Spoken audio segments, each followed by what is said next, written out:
Yo guys, welcome back to a brand new video here today and something a little bit different, and this is going to be my 2020 F1 season predictions. As you guys know, we recently ended the Pit Lane podcast. Therefore, I'm going to still do this kind of real life F1 content on my channel, and the other day I did a video in which we talked about the driver rating, so I pretty much graded each team's driver lineup out of 10. If you guys haven't seen the video, then go watch it guys by clicking the link up here, and go watch that video to see exactly what I thought were the stronger lineups of teams going into this season. This is not rating individual drivers, this is rating both drivers as a team, as a collective. So we're going to be talking about season predictions for 2020, and this is going to be my opinion. It might be completely wrong. We'll revisit this video once Abu Dhabi is done and dusted at the end of the year, but these are going to be my predictions. I'm going to do them in reverse order so that we kind of build up to the juicy stuff. So first of all, we're going to start with the Constructors Championship, because I feel like this will set a tone as to what I may think the Drivers' Championship will look like. So kicking things off, in last place, I've actually gone for Haas, believe it or not. I wasn't convinced last season one bit, and the fact they couldn't fix the problem over 21 races was a little bit scary for me. And I'm not going to say they're going to be miles off. I think they will score points. I don't think there'll be a team that doesn't score points this season, which is a good thing, but I do believe Haas might be at the bottom. I'm just not that confident about what I see from them. I feel like the entire midfield has taken a step forward. It's definitely between Williams or Haas for me as to who's going to be last, in my opinion. But for me, I've put Haas in last place. Above them, I've gone for Williams. I think they'll take a step forward this season. I'm not going to say they're taking a massive leap, but they'll definitely get off the bottom of the table. I feel like with Russell and Latifi, they'll have a strong enough lineup to score maybe a few points. I think Russell might score strong points this season in a couple of races, and I think that might be enough to get them ahead of Haas and off the bottom of the table. We then move into Racing Point, who have pretty much been, hit and miss last season. And again, I feel like their big day is yet to come, and I think that will happen in 2021 with the Aston Martin deal. But until then, I feel like they say they want to push for that 5th place, but when I look at what's around them, I don't feel that confident, to be honest with you. I feel like they haven't got the strongest driver lineup, which I mentioned in my previous video. So for me, I've gone for them in 8th place. I feel like it could be another transitional season for them now that Aston Martin are coming in 2021. In 7th place, this was very tough, but in the end, I've gone for Alfa Romeo. And the reason being is because towards the end of last season, they really dropped off massively. And I believe one of their guys who designed their car has actually gone back to Ferrari as well. I think it might be Simone Resta. I might be wrong there, quote me if I'm wrong, but they've actually lost Simone Resta to Ferrari again.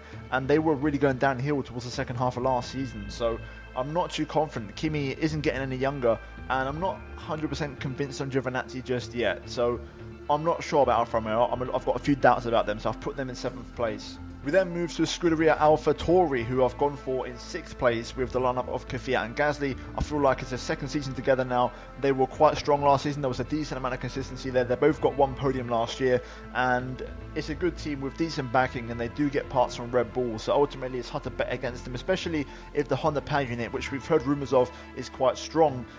It's hard to bet against them being way down the order, and I think they've got a strong package, and if they can build on last year's car, I think they're going to be in a very good position this year.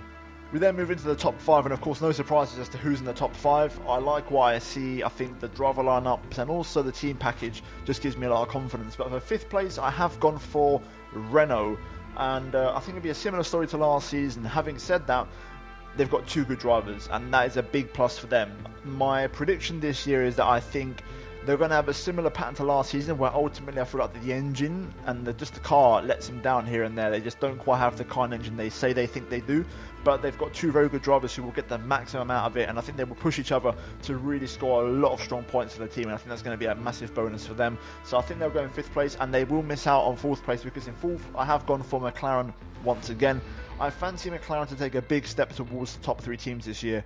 A couple of podiums, I think that's definitely what they want, and that's what I'm expecting from them. Again, they've got 2 very strong drivers who bounce off each other really well, and they're going to push themselves to really do better. And you fancy McLaren to do even better and take a step forward before they move to Mercedes power in 2021.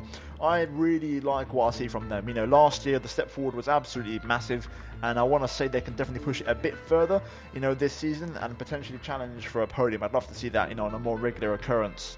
And then we move into the top 3, and I've gone for, once again, Red Bull in the 3rd place. I feel like they're going to lack a little bit, I'm not 100% convinced on Alex Albon just yet. I feel like Verstappen, of course, is going to carry the team, but Red Bull have a tendency to say they've got a good car when they don't really have one, and Verstappen tends to overdrive the car.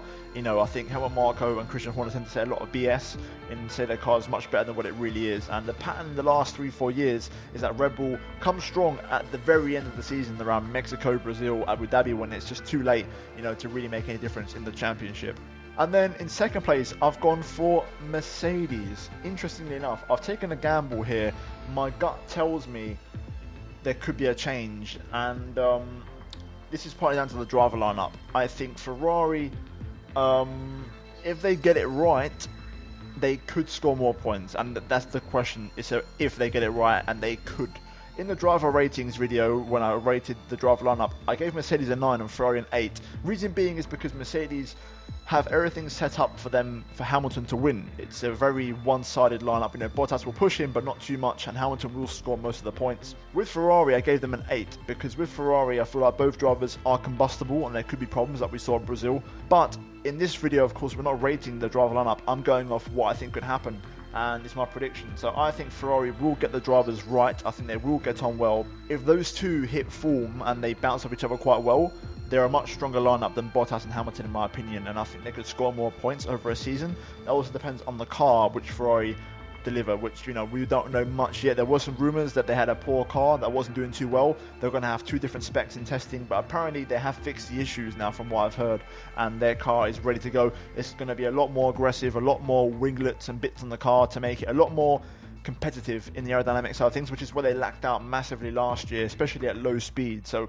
we're going to see how that pans out, but I've gone for Ferrari as your 2020 Constructors champions. Okay, so we're now going to move into the driver predictions, and this is going to be a little bit quicker because we've got 20 drivers to get through, so I want to try and be quite speedy with this and, you know, get it out of the way. So first of all, in 20th place, I've gone for Romain Grosjean. I think last season was quite poor. You know, he already showed signs in 2018 when he couldn't score a point for the first 10 races, that he was struggling.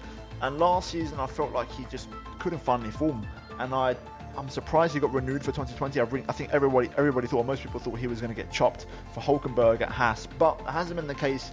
He's there for another season, but I just feel like his time has run a course. And I think Grosjean won't score many points this season. I think every driver will score points, but Grosjean will score the least, and he will be in last place. We then move into P19. I've gone for Nicola Latifi, the debut in the Williams for the Canadian. I feel like he's going to score a couple of decent points, but again, it won't be a major amount. I'm expecting Williams to take a step forward, but it won't be the step everyone's hoping for. But I think, you know, bearing in mind Latifi is his rookie year, so I'm not expecting a massive haul of points and also an incredible performance, but I think he will do quite well and give a decent account of himself in this year's championship.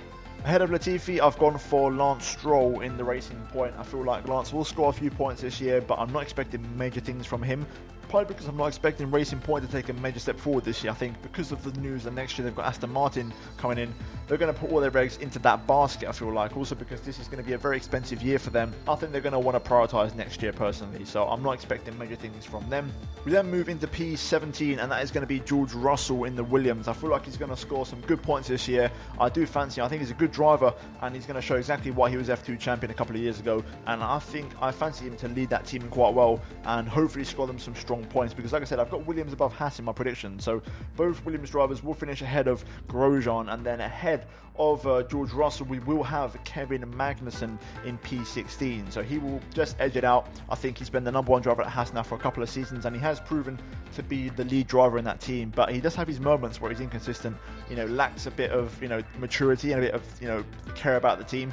And I think combined with the car not being that great, I think you're going to see that come to fruition. So I've got those guys in those positions. We then move to P15, and I've got Antonio Giovinazzi in Alfa Romeo. He's going to be the second driver this season, I think. Again, similar to last year, he has moments, but Kimi was the number 1 driver in the team, and I think, again, he will score solid points, but I don't think he's going to set the world alight on that team, partly because I'm not majorly confident in terms of what their package will be this year. We then move into P14, and this is going to go to Danny Kvyat, and also P13 is going to go to Pierre Gasly. I've put both AlphaTauri drivers in 14th and 13th. I feel like they're going to score a couple of decent points. I think they're going to be very close in terms of the standings, and I think that combined is going to mean that they do get 6th place in the Constructors, because they're going to have a decent enough points haul between them to get the job done. I feel like I like the lineup. I'm confident. I could maybe put them a little bit higher up, maybe above Perez and Kimi Raikkonen. That one kind of depends a bit. I've got my doubts in terms of consistency over a season, but I do like what I see, and I think if Gasly hits the ground running like he did at the end of the last season and starts off very strong, that might change my prediction straight away. But the fact that Gasly had a poor start to the season last year, we'll have to see how he adapts to the AlphaTauri car this year. But for now, I've got them in 14th and 13th place. Then moving on to P12, I've got Sergio Perez in the Racing Point. I think again he's going to wrestle that car and take it higher than it should be in many races and also in the standings, but ultimately it's not going to be enough to crack into the top 10, and I think he will fall short. Ahead of him, I've got Kimi Raikkonen in the other Alfa Romeo, and I think he's going to just miss out on the top 10 there, and he will do well to lead that team and try and get as many points as possible, but I feel like it's not going to be enough, and again they're going to struggle a little bit this year, like I said in my prediction. And now we're going to move into the top 10. So again, you kind of get an idea as to how this is going to go, at least for the first part. So I've gone for Esteban Ocon in 10th place. I think he's going to return to F1 after a year out. He's going to be pretty decent. Him and Ricciardo are going to push each other, but ultimately I do fancy the Aussie, Daniel Ricciardo, to edge it out for P9 and beat his teammate in his returning season to Formula 1. I think Ricciardo has been pretty good at Renault last season, and I think he's going to be wanting to take a step forward this year and really improve. I fancy Ricciardo to actually maybe get ahead of Norris, who I've got in 8th place for McLaren. But those two are going to be quite close, I think, all season long. And then I've got Carlos Sainz in P7. So that's how I've got the tail end of the top 10. So both McLaren 7th and 8th, and both Renaults 9th and 10th.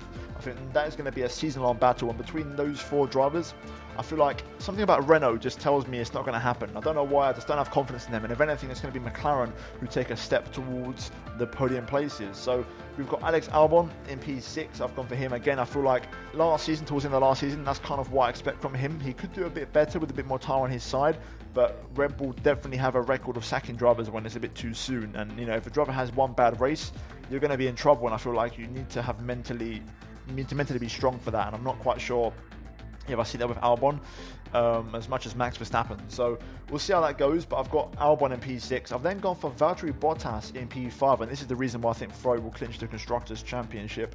I think Bottas says he has the recipe to beat Hamilton, but Hamilton's going to have to be in his game more than ever this year, and I fancy Mercedes to not have as good of a car this year. I want to believe that. I feel like every year we keep saying it, but they've hit the roof of what's possible for development with their car year on year. So I fancy Bottas in P5. In P4, I've gone for Sebastian Vettel in the Ferrari, and I think he'll have a better season than the last 2 years. I think he's going to do well. I think he may score a couple of race wins and get some good podiums here and there, but I feel like the three above him are going to be much stronger. And by the three above him, I mean in third place, Max Verstappen I've gone for. I did want to put him second, but again, Red Bull just don't give me that confidence. Their car's good enough, unfortunately. I feel like they're a bit hit and miss, and I'm not quite convinced they're going to be as fast as they think they will. I think Max will have to drag that car up a little bit harder than where it should be. So I'm going to have Max in third place. In second place, I have gone for Charles Leclerc. So Charles Leclerc, second place for Ferrari. I think he's going to beat his teammate. I think he's going to beat Max Verstappen. That's going to be a season-long battle that I'm excited to see.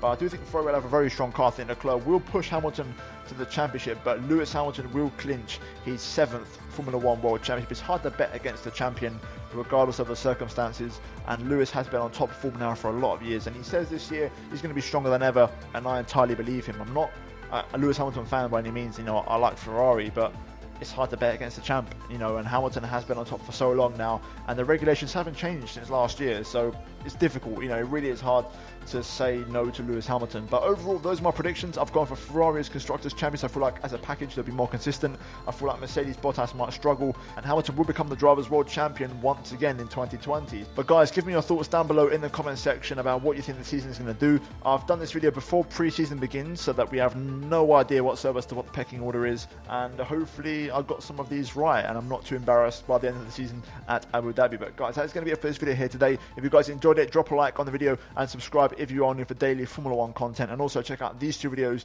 below on the screen right now if you have missed them. But other than that, guys, thank you for watching, and I'll see you in my next one very soon. But until then, it's goodbye from me.